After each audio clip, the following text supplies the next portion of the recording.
ආයිබෝවන් අදත් අපි එකතු වෙලා ඉන්නවා Teach Me Online වැඩසටහනත් එක්ක.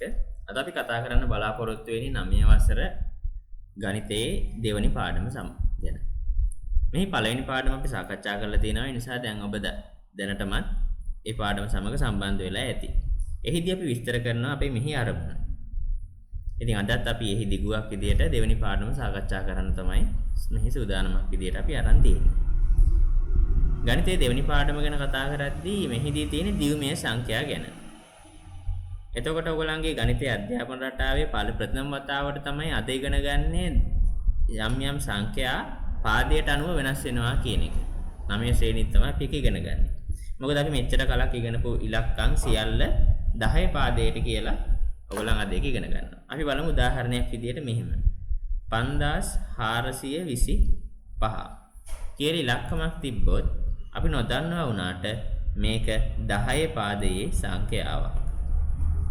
නමුත් 10 කියලා මෙහෙම යටින් අපි ලියන්නේ නැහැ හේතුව සම්මතයක් විදියට 10 පාදයේ සංඛ්‍යා අපි මේ විදියට තමයි ලියන්නේ. ඒ කියන්නේ ඉලක්ක අදාළ සංඛ්‍යාවේ යටින් පාදය නොලියා තිබේ නම් ඒක තවදුරටත් 10 පාදයේ සංඛ්‍යාවක් බවටම පත් වෙනවා. 10 පාදයේ සංඛ්‍යාවල ලියන්න පුළුවන් විශාලම සංඛ්‍යාව තමයි 9. ඒ නිසානේ අපි ඉලක්කම් ගණන් කරද්දී 1 2 3 4 5 6 7 8 9. ආයි 10 කියලා කියන්නේ එකත් බිඳුවත් අතර එකෙත් බිඳුවෙත් එකතුවක් නේ. ඒ නිසා තමයි අපි 10 පාදේ සංඛ්‍යාව වලින් ලියන ලොකුම සංඛ්‍යාව විදියට පත් කරන්නේ 9. ඒතර තව කවුරු කෙනෙක් හිතුවොත් 7 පාදේ සංඛ්‍යාවක් කියන්නේ අපි මේවා භාවිතා කරන්නේ නැහැ. නමුත් සක්සේරුවක් තියෙනවා 7 පාදයක් නැත්නම් 6 පාදයක් 5 පාදයක් භාවිතා නොකරට අපිට ලිවීමට හැකියාවක් තියෙනවා. 7 පාදයක් ගැන හිතුවොත් 7 පාද සංඛ්‍යාවක ලියන්න පුළුවන් උපරිම සංඛ්‍යාව මොකද්ද? ඉලක්කම මොකද්ද? 6 වෙන්න ඕන. නමුත් අපි ප්‍රධානම වශයෙන් කතා කරන පාදයන් දෙකක් තියෙනවා. ඒ තමයි 10 පාදය සහ 2 පාදය. ඉතින් ඒ විදිහට කතා කරන්න හේතු දෙකක් තියෙනවා. එකක් තමයි මේ 10 පාදයේ සංඛ්‍යා අපි කොහොමද එදිනදා ජීවිතයේ හැමදාම කතා කරන්නේ. නමුත් 2 පාදයේ සංඛ්‍යාව ඔයගොල්ලන්ට ඉදිරි අධ්‍යාපනයේදී අවශ්‍ය වෙනවා.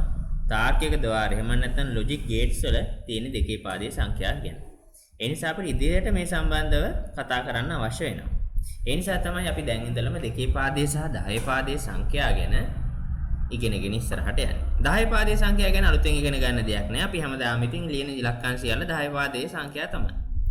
නමුත් 2 පාදයේ සංඛ්‍යාවක් ලියනවා නම් මම කලින් කිව්ව විදිහට 2 පාදයේ සංඛ්‍යාවල ලියන්න පුළුවන් ඉහළම ලකුණ, ඒ කියන්නේ ලොකුම ඉලක්කම 1. ඉතින් ඊට වඩා අඩු එකකට තියෙන බිංදුව විතරයි. එහෙමනම් 2 පාදයේ සංඛ්‍යා ක්‍රමාංකණයක් දැක්කොත් අනිවාර්යෙන් 1 බිංදුව 1 බිංදුව 1 එහෙම නැත්නම් 1 බිංදුව මේ 1 සහ බිංදුවේ එකතුවක් විදියට තමයි දකින්නේ. හැබැයි තව විශේෂත්වයක් තියෙනවා. ඒ විශේෂත්වය මෙහෙමයි. අර මම කලින් කිව්වා වගේ 1 බිංදුව 1 බිංදුව 1 1 බිංදුව මෙහෙම තිබ්බ කියලා හිතන්නකෝ. හැබැයි තාමත් මේක 10 පාදයේ සංඛ්‍යාවක්. හේතුව 2 පාදයේ සංඛ්‍යාවක් නම් මේක යටින් 2 කියලා ලියන්න ඕන. දැන් අපි දැනගන්නවා මේක 2 පාදයේ සංඛ්‍යාවක් කියලා. නමුත් 10 පාදයේ සංඛ්‍යාවක් මෙහෙම 101 කියලා ලිව්වොත් මේක 10 කියලා ලිවීම අනිවාර්ය නෑ. හැබැයි ලිව්වා කියලා වැරදිත් නෑ. හරි. ඉතින් එහෙමනම් දැන් අපි මේ පාඩම ඉගෙන ගන්න හදන්නේ ඔන්න ඔය විදියට දියුමේ සංඛ්‍යාවක් හඳුනා ගැනීම, දශමයේ සංඛ්‍යාවක් දියුමේ සංඛ්‍යාවක් බවට පරිවර්තනය කිරීම, ඒ වගේම දියුමේ සංඛ්‍යාවක් දශමයේ සංඛ්‍යාවක් බවට පරිවර්තනය කිරීමට. ඒ කියන්නේ 10 පාද එකක් 2 පාදයට හරවන්න, 2 පාද එකක් 10 පාදයට හරවන්න. ඒ වගේම දියුමේ සංඛ්‍යා 2 පාදේව එකතු කරන්න අඩු කරන්න සහ දියුමේ සංඛ්‍යා භාවිතා වන අවස්ථාවන් හඳුනා ගැනීමට. ඔන්න ඔක තමයි මේ පාඩයෙන් අපි බලාපොරොත්තු වෙන්නේ. ඉතින් අපි දැන් හඳුනාගෙන ඉදිරියට යමු. හොඳයි. දැන් අපි යමු දියුමේ සංඛ්‍යා දියුමේ ආකාරයෙන් සංඛ්‍යාවක් දැක්වීම කියන මාතෘකාවට. අපිට පොඩි උදාහරණයක් දීලා තියෙනවා. මේ බලන්න 2 බිංදුව වෙනි බලය ගැන කියලා තියෙනවා. අපි දන්නවා 2 බිංදුව වෙනි බලය 1යි. 2 1 වෙනි බලය 2යි. 2 දෙවෙනි බලය 4යි. 2 3 වෙනි බලය 8යි.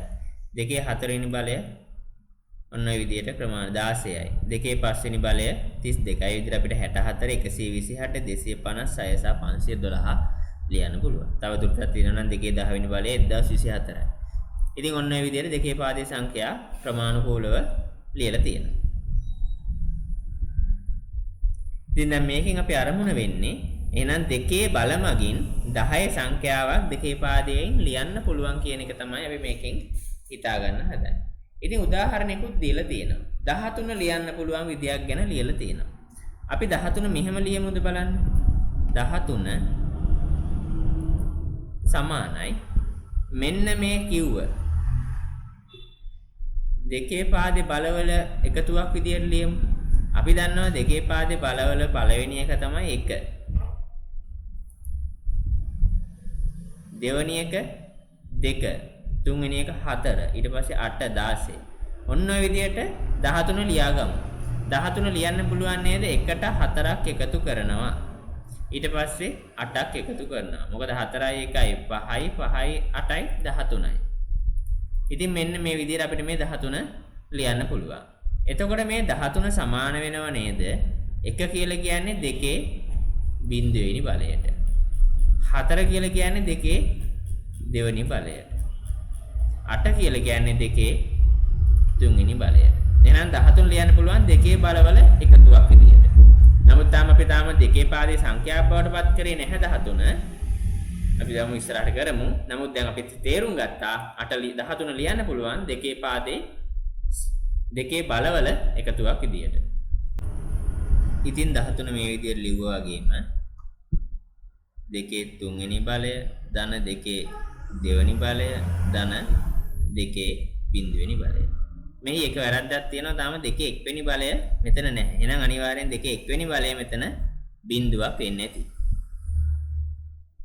ඒ තර්කයෙන් අපි බලුවොත් අපිට මේක ලියන්න පුළුවන් 13 සමාන වෙනවා දෙකේ තුන්වෙනි බලය වතාවක් 1 ධන දෙකේ දෙවෙනි බලය වතාවක් 1 ධන දෙකේ පළවෙනි බලය වතාවක් බිඳුව. මොකද දෙකේ පළවෙනි බලය මෙතන නැති නිසා අනිවාර්යෙන් බිඳුවෙන් තමයි වැඩි වෙලා තියෙන්නේ. එහෙම වුණොත් නේ ඒ ප්‍රකාශනයෙන් බිඳුවක් වෙන්නේ. ධන දෙකේ බිඳුවෙනි බලය වතාවක් 1. දැන් බලන්න දෙකේ තුනේවා එකක් තියෙනවා. දෙකේ දෙකේවා එකක් තියෙනවා. දෙකේ එකේවා බිඳුවක් තියෙනවා. දෙකේ බිඳුවේවා එකක් තියෙනවා. එහෙනම් 13 ලියන්න පුළුවන් 1 බිඳුව 1 1 බිඳුව 1 දෙකේ පාදයට කියලා.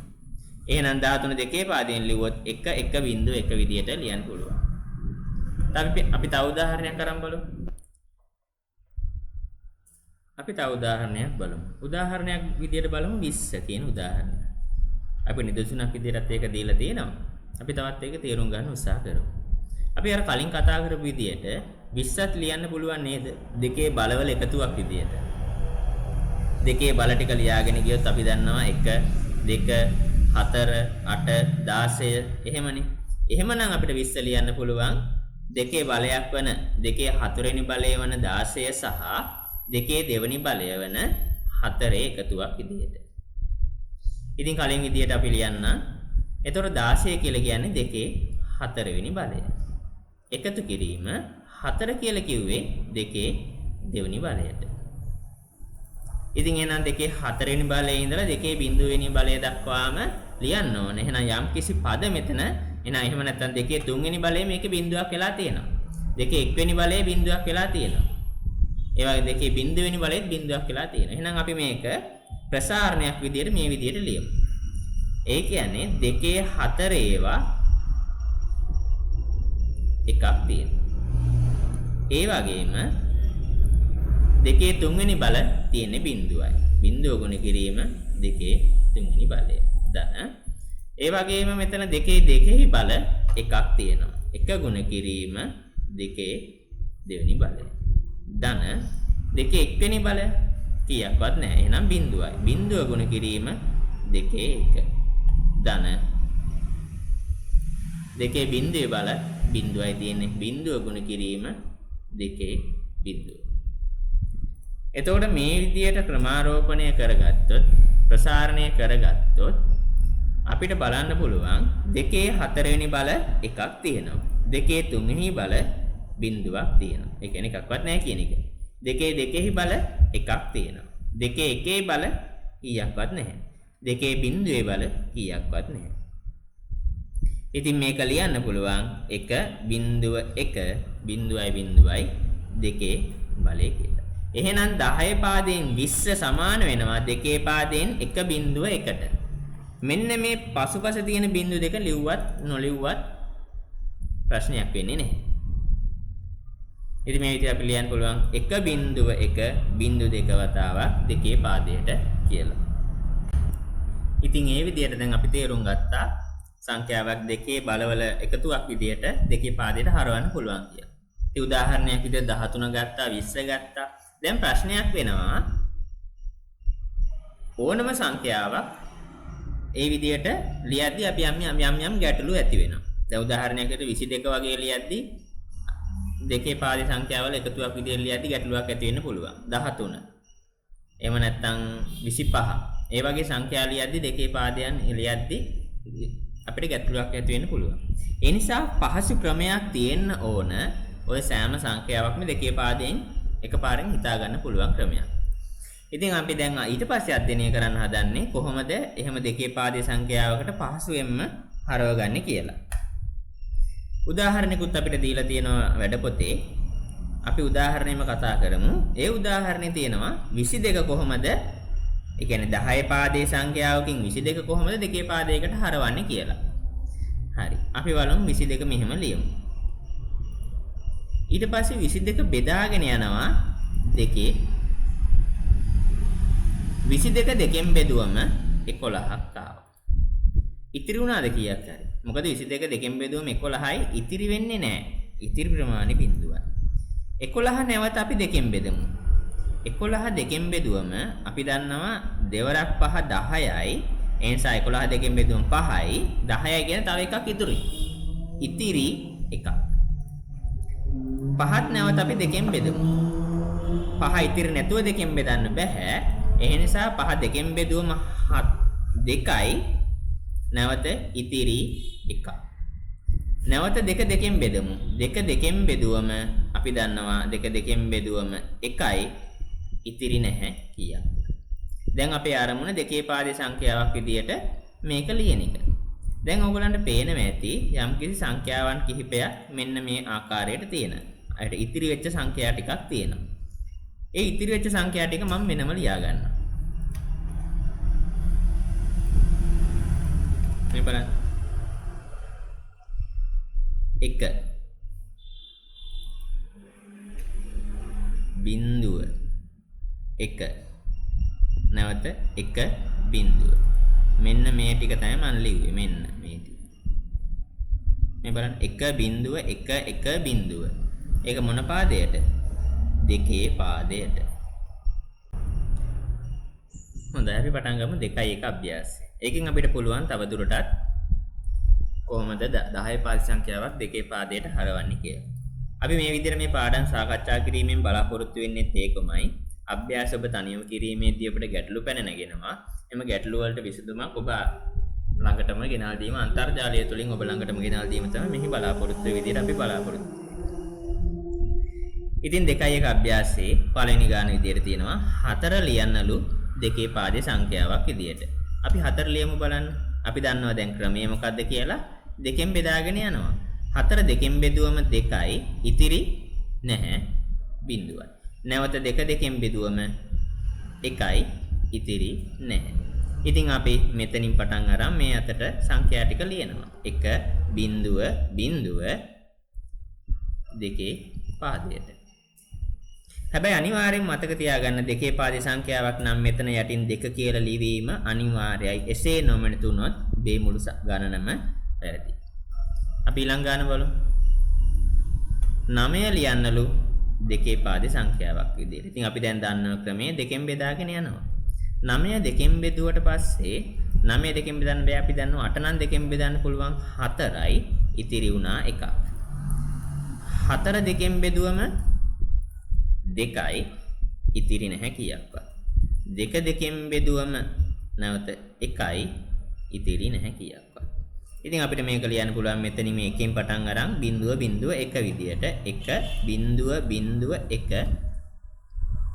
දෙකේ පාදයට.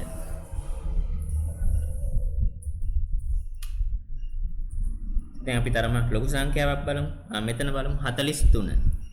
43 ලිව්වා. අපි දැන් දන්නවා ක්‍රමය දෙකෙන් බෙදාගෙන යනවා. 43 දෙකෙන් එකපාරින් බෙදන්න බෑ. හැබැයි අපි දන්නවා 42 නම් බෙදන්න පුළුවන්. 42 බෙදුවොත් වෙන්නේ 21යි. අනිවාර්යෙන් ඉතිරි වෙනවා 1ක්. 21ත් නැවත දෙකෙන් බෙදද්දී ඉතිරි නැතුව බෙදන්න බෑ. හැබැයි 20 නම් දෙකෙන් බෙදන්න පුළුවන්. 20 දෙකෙන් බෙදුවොත් අපි දන්නවා 10යි. ඉතිරි වුණා 1ක්. 10 නම් ඉතිරි නැතුව දෙකෙන් බෙදන්න පුළුවන්. ඒක 5යි. 5යි ඉතිරි නැහැ බිඳුවයි. 5 දෙකෙන් බෙදුවම 5 දෙකෙන් බෙදන්න බෑ. ඉතිරි නැතුව 4යි. 4 දෙකෙන් බෙදුවොත් 2යි. ඉතිරි 1ක්. නැවත අපි බැලුවොත් 2 දෙකෙන් බෙදුවොත් 1යි. ඉතිරි නැහැ බිඳුවයි. ඉතින් දැන් මේ එකෙන් පටන් අරන් අදාළ සංඛ්‍යා ටික ලියාගෙන යමු. මේ බලන්න 1 බිඳුව 1 බිඳුව 1 1 දෙකේ පාදයට.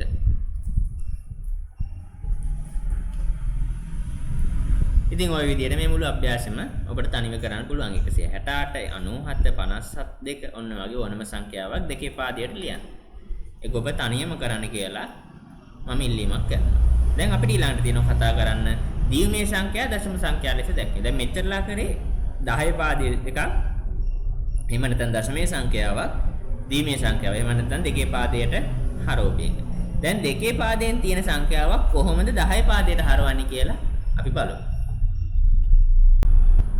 හොඳයි මේකත් ඒ දීලා තියෙන උදාහරණෙම පටන් ගමු. උදාහරණයක් විදිහට දීලා තියෙනවා 1.1 දෙකේ පාදයට. දැන් මේක 10 පාදයක් විදිහටනේ හරවන්න තියෙන්නේ.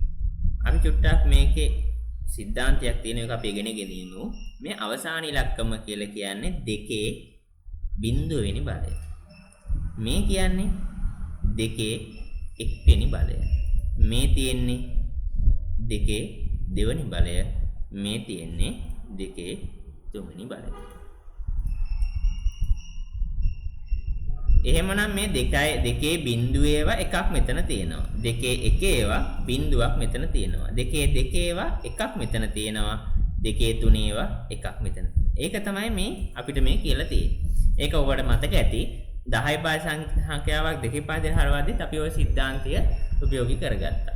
ඉතින් ඒක භාවිතයෙන් අපි දැන් මෙහෙම ලියමු. මෙහෙම තේරුම් ගන්න බලන්න.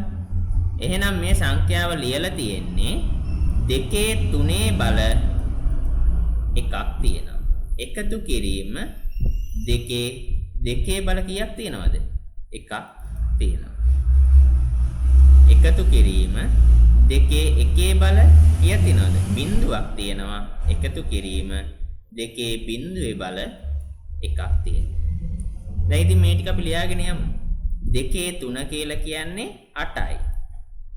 8 වරක් 1 8ම තමයි. ධන 2 දෙවෙනි බලය කියලා කියන්නේ 2 වරක් 2 4යි. 4 වරක් 1 4ම තමයි. ධන 2 1 කියලා කියන්නේ 2යි. නමුත් බිඳුවෙන් ගුණ කරාම එම ප්‍රකාශනයේ බිඳුවක් වෙනවා. එකතු කිරීම 2 බිඳුව කියලා ඕනම සංඛ්‍යාවක බිඳුව 1යි. 1 එකතු කරාම එකම තමයි. එහෙමනම් දැන් බලමු 8යි 4යි එකතු කරාම 12යි 12යි 1යි එකතු කරාම 13යි. එහෙනම් 1 බිඳුව 1 බිඳුව 1 දෙකේ පාදයේ සංඛ්‍යාව 10 පාදයෙන් ලිව්වොත් 13 වෙනවා. ඔබට මතක ඇති අපි උදාහරණයක් විදිහට 13 10 පාදයේ දෙකේ පාදයෙන් ලියද්දිත් මෙන්න මේ පිළිතුරම තමයි ආවේ. ඒ නිසාම තමයි අපේ අච්චු පොතේ එකම උදාහරණය දෙපැත්තටම සාකච්ඡා කරලා තියෙන්නේ. ඒකෙන් අපිට තේරුම් ගන්න පුළුවන් දෙකේ පාදයක් 10 පාදයට හැරෙන විදියත් 10 පාදයක් දෙකේ පාදයට හැරෙන විදියත්. ඉතින් ඒත් එක්කම ඔයගලන්ට අභ්‍යාසිකුත් දීලා තියෙනවා කරන්න. අපි අභ්‍යාසෙ පටන් ගමු. හොඳයි අපි මේ ගාන හදලා බලමු. ප්‍රථමයෙන්ම තියෙන එක 1.1 දෙකේ පාදයට. දැන් අපි දන්නවා මේ තියෙන්නේ දෙකේ බිඳුවෙනි බලය, මේ තියෙන්නේ දෙකේ එක්වෙනි බලය, මේ තියෙන්නේ දෙකේ දෙවෙනි බලය. ඉතින් අපිට දැන් මේක ලියන්න පුළුවන් දෙකේ ඒවා එකක් තියෙනවා. එකතු කිරීම දෙකේ එකේ ඒවා බිඳුවක් තියෙනවා. එකතු කිරීම දෙකේ බිඳුවේ ඒවා එකක් තියෙනවා. දෙකේ දෙවෙනි බලය කියලා කියන්නේ 4යි 4ක් එක 4ම තමයි. එකතු කිරීම දෙකේ එක්වෙනි බලය 2 වුණාට බිඳුවෙන් ගුණ කරාම ඕනම සංඛ්‍යාවක් බිඳුව නිසා මේ ප්‍රකාශනය මෙතන බිඳුවයි. එකතු කිරීම දෙකේ බිඳුවෙනි බලය 1යි. දෙකේ වෙන මේ ඕනම සංඛ්‍යාවක බිඳුවෙනි බලය 1යි. එක එකකින් ගුණ කරාම 1යි. එහෙනම් 4යි 1යි 5යි. තව උදාහරණයක් බලමු. ටිකක් ලොකු එකක් අපි බලමු අරගෙන. මේක බලමු 1 2 3 4 5. එකේව පහක් තියෙනවා. 1 2 3 4 5. දෙකේ පාදයට. ඉතින් මෙතනත් එහෙමයි. මේ දෙකේ බිඳුව 1 2 3 4. එහෙනම් අපිට මේක ලියන්න පුළුවන් දෙකේ 4 වෙනි බලය වතාවක් 1යි. ධන දෙකේ 3 වෙනි බලය වතාවක්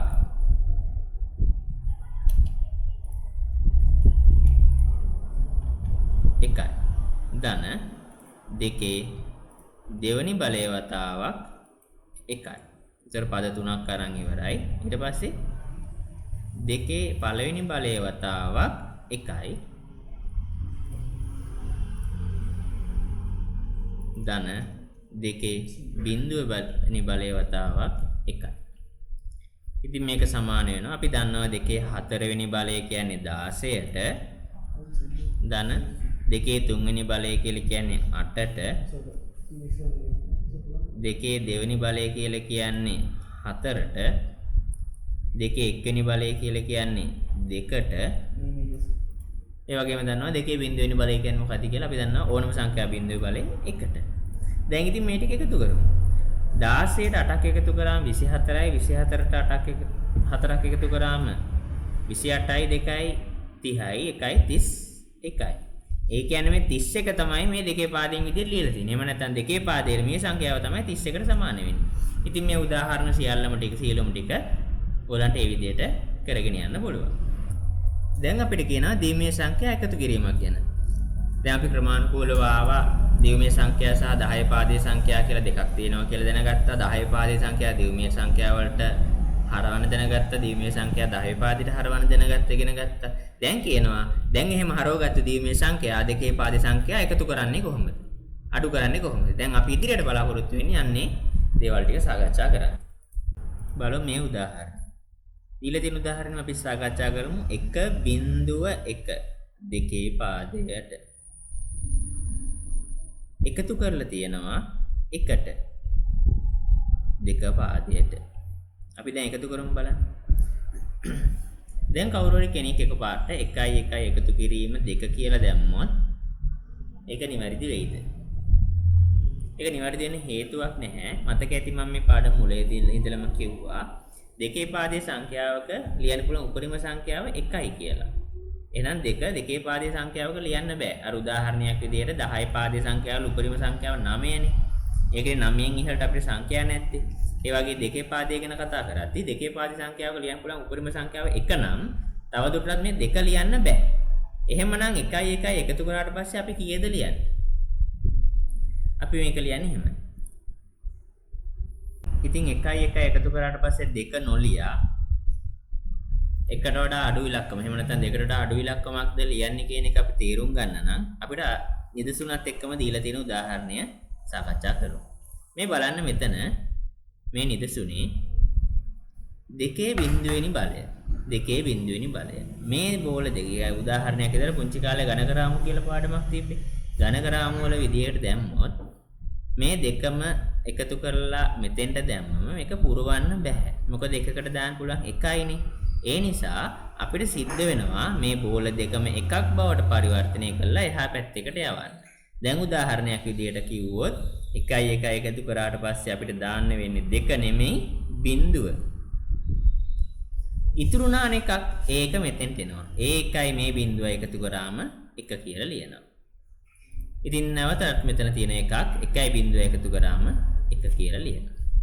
මේක අර උදාහරණයක් විදිහට අපි 5 එකතු කිරීම 5 10 පාද සංඛ්‍යාවක 5 එකතු කිරීම 5 ලිව්වම 10 ආවේ කොහොමද? 5යි 5යි එකතු කරාම 10 කියලා සංඛ්‍යාවක් නෑනේ. 10 කියලා කියන්නේ එකත් බිඳුවක්නේ. 10 9ට වඩා වැඩි ඉලක්කමක් ආවා. එහෙනම් ඒක බිඳුව දැම්මා. තව කීයක් ඉතුරුනාද? ඒ ඉතුරු වෙච්ච එක මෙතෙන්ට ආවා. 1යි බිඳුවයි කියලා කියන්නේ නැවත 1යි. ඒ නිසා තමයි 5යි 5 එකතු වුණාම 10 ආවේ. ඒ වගේ එක බිඳුව එක දෙකේ පාදයට නැවත එකක් දෙකේ පාදයට එකතු කරාම අපිට එනවා 1 බිඳුව දෙකේ පාදයට. මේක තවදුරටත් විස්තර කරන්න පුළුවන් විදිහට තවදුරටත් තේරුම් ගන්න අපි තව උදාහරණයකට යමු. අපි තව උදාහරණයක් බලමු නිදසුනත් එක්කම. ඊට පස්සේ අපිට පුළුවන් 2 3 අභ්‍යාසය සාකච්ඡා කරන්න. ඒ උදාහරණෙත් තියෙනවා 1 1 1 බිඳුව 1. ඒකක් තියෙන්නේ දෙකේ පාදයටම තමයි. ඒත් එක්කම එකතු කරලා තියෙනවා 1 1 බිඳුව කියන එක. බිඳුව 1. 1 1 බිඳුව 1. ඒකක් තියෙන්නේ දෙකේ පාදයම තමයි. දැන් දෙකේ පාදයේ සංඛ්‍යා දෙකක් එකතු කරන්නම තමයි කලින් උදාහරණය වගේ මෙතනක් තියෙන්නේ. ඉතින් අපි දැන් කලින් උදාහරණය ගැන මතක් කරොත් අපි දන්නවා එකතු කිරීම 1 2 කියලා ලියන්න බෑ කියලා. මොකද දෙකේ පාදේ නම් ලියන්න පුළුවන් උපරිම සංඛ්‍යාව 2. ඒ නිසා අපි දන්නවා 1 එකතු කිරීම 1 තවදුරටත් ඉතුරු වෙන්නේ නැහැ. ඒ නිසා අපිට ලියන්න වෙන්නේ බිඳුවක් විදියට තමයි. අර කලින් මම උදාහරණය කිව්ව විදියට 5 එකතු කිරීම 5 විදියට බිඳුව ආවේ ඒ නිසා. 10 පාදයේ සංඛ්‍යා දෙකක් එකතු කරද්දී 5 එකතු කිරීම 5 අත් බිඳුවනේ ආවේ. තව ඉතුරුනා 9ට වඩා එකක් වැඩි. ඒ ඉතුරු වෙච්ච එක මෙතනින් ලිව්වා. ඒ නිසා තමයි 5 එකතු කිරීම 5 10 වුනේ. ඒ වගේ මෙතනදිත් 1 එකතු කිරීම 1 බිඳුවයි. තව ඉතුරුනා එකක්. ඒ ඉතුරු වෙච්ච එක මෙතෙන්ට දෙනවා. ඒ ඉතුරු වෙච්ච එක මේ බිඳුවත් එකතු වුනාම දැන් ඉතුරුලා තියෙන 1යි. ඒ නිසා 1 ලියන්න පුළුවන් හේතුව දෙකේ පාදේ සංඛ්‍යාවල උපරිම සංඛ්‍යාව 2ම නම් 1 ලිවීමේදී ගැටලුවක් වෙන්නේ නැහැ. දැන් ආයෙ අපි එනවා මෙතනට. 1යි 1යි අර ප්‍රශ්නේම එනවා. 1යි 1යි එකතු කරාට පස්සේ අපිට ලියන්න වෙන්නේ බිඳුවයි. ඒ එකත් මෙතෙන්ට යනවා. ඉතින් දැන් මෙතනදී ආයෙ ගැටලුවක් වෙනවා. දැන් මේ 1යි 1යි 1යි එකතු කරාම 3ක් ආවා. 3ක් ලියන්න බෑ. අපි 2ක් අඩු කරාම 1ක් ඉතුරු වෙනවා. ඒ දෙක එකක් විදියට මෙතෙන්ට යනවා. ඒ 1යි මේ 1යි නැවතත් ආයි බිඳුවයි. ඉතුරුනා එකක් ඒක මෙතෙන්ට ආවම 1යි 1යි 1 බිඳුව 1යි. දෙකේ පාදයට. පැහැදිලි නේද? අපි තව උදාහරණයක් බලමු. 1 1 1 බිඳුව දෙකේ පාදයට එකතු කරනවා 1 1 1. ඉතින් අපිට දැන් මේක එකතු කරද්දී ලියන්න පුළුවන් බිඳුවත් එකත් එකතු කරාම එකම තමයි. මේකත් දෙකේ පාදයට. ඒක ගැටලුවක් උනේ නැහැ. එකත් එකතු කරාම 2යි. දෙකෙන් දෙකක් අඩු කරාට පස්සේ එන්නේ බිඳුවයි. ඒ දෙක එකක් විදියට මෙතෙන්ට යනවා. 1යි 1යි 1යි 3යි. 3ෙන් දෙකක් අඩු කරාම එකක් ඉතුරුයි. ඒ ඉතුරු වෙච්ච එක මෙතෙන්ට යනවා. 1යි 1යි බිඳුවයි එකක් ඉතිරි ලියන්න. දෙකේ පාදයට. එහෙනම් දෙකේ පාදයට ලියලා 2යි බිඳුවයි 1යි බිඳුවයි එක විදියට ලියන්න පුළුවන්. දැන් අපි පටන් ගමු 3යි 2 අභ්‍යාසය. 3යි 2 අභ්‍යාසයේ ගණන් කිහිපයක් අපි සාකච්ඡා කරලා බලමු. පළවෙනි ගාන විදියට මෙතන තියෙනවා 1 1 1 එකතු කිරීම 1.1. බලමු 1යි 1යි එකතු කරාම අපි දන්නවා 2 ලියන්න බෑ. දෙකෙන් දෙක ගියාම බිඳුවයි. ඒ දෙක ඉතුරු වෙච්ච දෙක එකක් විදියට මෙතන කරලා යවනවා. 1යි 1යි බිඳුවයි ආයේ ඉතුරු වෙච්ච දෙක එකක් විදියට මෙතෙන්ට යනවා. 1යි 1යි ඊතර එකතුව 3යි. 3ෙන් දෙකක් ගියාම 1යි ඉතුරුනේ. ඉතුරු වෙච්ච දෙක මෙතෙන්ට ගියාම 1යි බිඳුවයි 1. දෙකේ පාදයට. මේ ගාන බලමු. 1යි 1යි 2යි. දෙකෙන් දෙකක් ගියාම බිඳුවයි. ඒ ඉතුරු වෙච්ච දෙක මෙතෙන්ට එනවා එකක් විදියට. 1යි 1යි ඒ සේරම 3යි. 3ෙන් දෙකක් ගියාම එකක් ඉතුරුනා. ඉතුරු වෙච්ච දෙක එනවා මෙතෙන්ට. එතකොට දෙකෙන් එකක් විදියටනේ. 1.1.0යි ආර ඉතුරු වෙච්ච එකයි මෙතෙන්ට එනවා. ආයි 1.1.0යි. දැන් ඉතුරු වෙච්ච එකයි මෙතෙන්ට ආවම 1.1යි බිඳුවයි අවසාන එකට ආයි බිඳුවක් එකතු කරාම 1යි. ඉතින් මේ විදිහට මෙන්න මේ සීරුම් ටික උදාහරණ ටික අපිට සාකච්ඡා කරන්න පුළුවන්. තමත් ගණන් දැන් අපිට හිස්තැන් පුරවන්නක් දීලා තියෙනවා. ඒ හිස්තැන් පිරවීම මගිනුත් අපිට තව තේරුම් ගන්න පුළුවන් මෙහෙම කොහොමද මේ කියන්නේ දෙකේ පාදේ සංඛ්‍යා එකතු කරලා තියෙන්නේ කියලා. දෙකේ පාදේ සංඛ්‍යා එකතු කරුවා අපි දැන් අපිට කියලා තියෙනවා අඩු කිරීමකුත් කරන්න කියලා. දැන් බලමු මේ උදාහරණයේ විදිහටම අඩු කිරීමක් කොහොමද කරන්නේ කියලා. අපිට එක උදාහරණයක් දීලා තියෙනවා මෙන්න මේ වගේ. මේ බලන්න. එකෙන් එකක් අඩු කරාට පස්සේ බිඳුවයි. ඒක ගැටලුවක් වෙන්නේ නැහැ. හැබැයි දැන් මෙතන තියෙන බිඳුවයි. බිඳුවෙන් එකක් අඩු කරන්න බෑනේ. එහෙනම් අපි මෙහින් එක්කෙනෙක් ණයට ගන්න වෙනවා. ඉතින් මේ ණයට ගත්ත එක්කෙනා ඉන්නේ දෙකක් විදියට. දෙකෙන් එකක් ගියාම මෙතන නැවත එකයි. හැබැයි දැන් අපි දන්නවා මෙතන දැන් මේ එක නෑ දැන් තියෙන බිඳුවයි කියලා. ඉතින් බිඳුව එකක් යන වෙලාව නිසා මෙහෙන් කෙනෙක් ණයට ගන්නවා. ණයට ගත්තම ඉන්නේ දෙකක් විදියට. උදාහරණයක් විදියට 10 පාදි සංඛ්‍යාවල ණයට ගත්තම ඉන්නේ 10ක් විදියටනේ. මතකද පුංචි කාලේ. දැන් මෙතන ණයට ගත්තට පස්සේ ඉන්නේ දෙකක් විදියට. දෙකෙන් එකක් ගියාම එකයි. තවදුරටත් සංඛ්‍යා නෑ.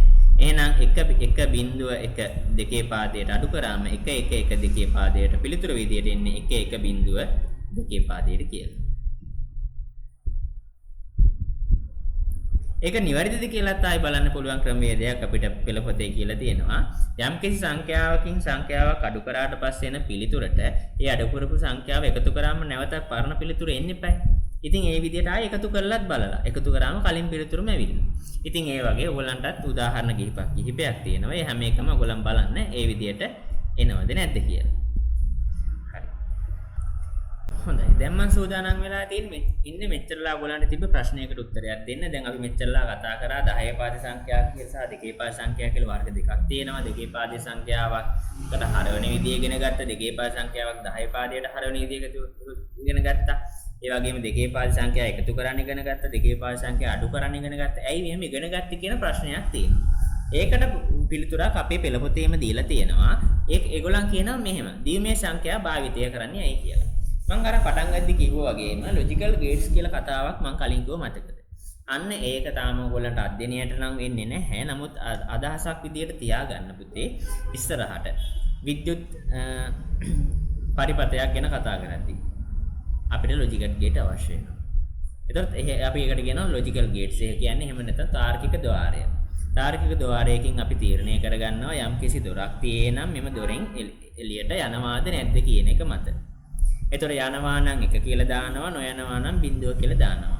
ඔයගොල්ලන් ඉදිරි අධ්‍යාපනයේදී IT සම්බන්ධව නම් ඉගෙන ගන්නේ ඒ සම්බන්ධව වැඩිදුර ඉගෙන ගන්න පුළුවන්. නමුත් අපේ සීමාව තුළ 9 ශ්‍රේණියේ සීමාව තුළ අපි කතා කරද්දී සාමාන්‍යයෙන් අපිට හිතා ගන්න පුළුවන් විද්‍යුත් පරිපථයක බල්බයක් පත්තු වෙනවාද එහෙම නැත්නම් නිවෙනවාද කියන එක අපිට තීරණය කරන්න පුළුවන් ওই ලොජිකල් ගේට්ස් එකක් බගින්. එහෙම නැත්නම් දියුමේ සංඛ්‍යාවක් මගින්. මේ සංකේතය මේ විදිහට බල්බය පත්තු වෙලා නිවෙනවා තියෙනවා නම් මේ සංකේතයේද එහෙම නැත්නම් පත්තු වෙන්නේ නැත්නම් මේ සංකේතයේද මගින් අපිට අර්ථ දක්වන්න පුළුවන්. ඉතින් ඒ වගේම පරිගණකය අපි දැන් උදාහරණ සාමාන්‍ය කැල්කියුලේටරේ පවා ඔය දියුමේ සංඛ්‍යා භාවිතයෙන් තමයි ගොඩ නැගිලා තියෙන්නේ. ඒ නිසා සම්පූර්ණ පරිපථයන් පවා ඔන්න ඔය භාවිතයෙන් තමයි ගොඩ නැගිලා තියෙන්නේ. ඒ වගේම අපි යම් දේවල් වල දත්ත ප්‍රමාණයන් කතා කරද්දී මට අපි ඕන තරම් අහලා ඇති MB එකකට කිලෝබයිට් 1024ක් තියෙනවා කියලා. ඒ වගේම GB එකකට ගිගාබයිට් එකකට MB 1024ක් තියෙනවා කියලා අපි අහලා තියෙනවනේ. ඔය 1024 ආවේ දෙකේ පාදයේ සංඛ්‍යා භාවිතයෙන් තමයි. මොකද දෙකේ පාදයේ සංඛ්‍යා ටික ක්‍රමානුකූලව ලියාගෙන යද්දී අපිට මතක ඇති 2 4 8 එහෙම එද්දි 16 එනවා 32 64 128 256 512 ඒව දෙකක් එන්නේ 1024. එතකොට මේ 1024 කියන සංකල්පය ආවේ දෙකේ පාදයේ සංඛ්‍යා වලින්ම තමයි. මොකද දෙකේ පාදයට 8 1024 වෙන නිසා.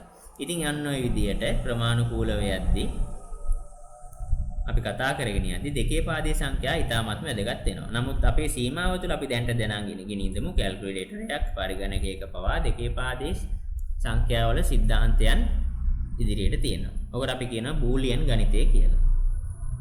ඉතින් ඒකත් අදහස ඔළුවේ තියාගෙන අපි මෙතෙක් සාකච්ඡා කරපු දේවල් අපි සාරාංශගත කරමු. ඔක තමයි අපි මෙතෙක් කතා කරන්න තිබ්බේ අපිට. ඉතින් පෙළ පොතේම ලියලා තියෙනවා සාරාංශයක් විදියට දෙකේ පාදයේ සංඛ්‍යා පද්ධතියේ මූලික ඉලක්කම් බිඳුව හා 1 වේ. අපි ඒක ඇත්තටම කතා කරා. උදාහරණයක් විදියට මම මතක තියාගන්න පහසුවට කිව්වෙත් 10 පාදයේ සංඛ්‍යාවක ලොකුම සංඛ්‍යාව බිඳුව වගේ දෙකේ පාදයේ සංඛ්‍යාවක ලොකුම සංඛ්‍යාව 1 කියලා. දියුම සංඛ්‍යා පද්ධතියේ ස්ථානීය අගයන් 2.0 2.1 2.2 2.3 2.4 2.5 සහ යනාදී විදියට ක්‍රමානුකූලව යනවා. ඉතින් ඔන්න ඔක තමයි සාරාංශගතව කතා කරන්න තිබ්බේ. හැබැයි හොඳින් මතක තියාගන්න දෙකේ පාදයේ සංඛ්‍යා අමතක කරන්න එපා. ඉදිරි අධ්‍යාපනයේදී ගොඩක් වැදගත් වෙනවා. සාමාන්‍ය පෙළ විභාගයේදී පවා කෙටි ප්‍රශ්නයකට අනිවාර්යෙන් දෙකේ පාදයේ සංඛ්‍යාවක් 10 පාදයට හරවන්න. එහෙම නැත්නම් 10 පාදයේ සංඛ්‍යාවක් දෙකේ පාදයට හරවන්න අපෙන් ඕනෑ තරම් ආපු අවස්ථා තියෙනවා. ඒත් එක්කම අපේ අභ්‍යාසය ටිකක් දැන් අපි ඉවර කරගත්තා. ඉතින් මේ සියලු අභ්‍යාසයන් නැවත සාකච්ඡා කරන්න. මේ සියලු අභ්‍යාසයන් වලට පිළිතුරු ලියන්න. ඒත් එක්කම ඔයගොල්ලන්ට පුළුවන් අපේ ඊළඟ පාඩමත් එක්කත් සම්බන්ධ වෙන්න. ඉතින් අපි අදට නවතින තීරණය කරා. අද අපි කතා කරේ 9 ශ්‍රේණිය ගණිතයේ දෙවෙනි පාඩම. අපි ඊළඟ තවත් පාඩමක් සමගින් නැවත හමු වෙමු. එතෙක් ඔබට සුබ දවසක්.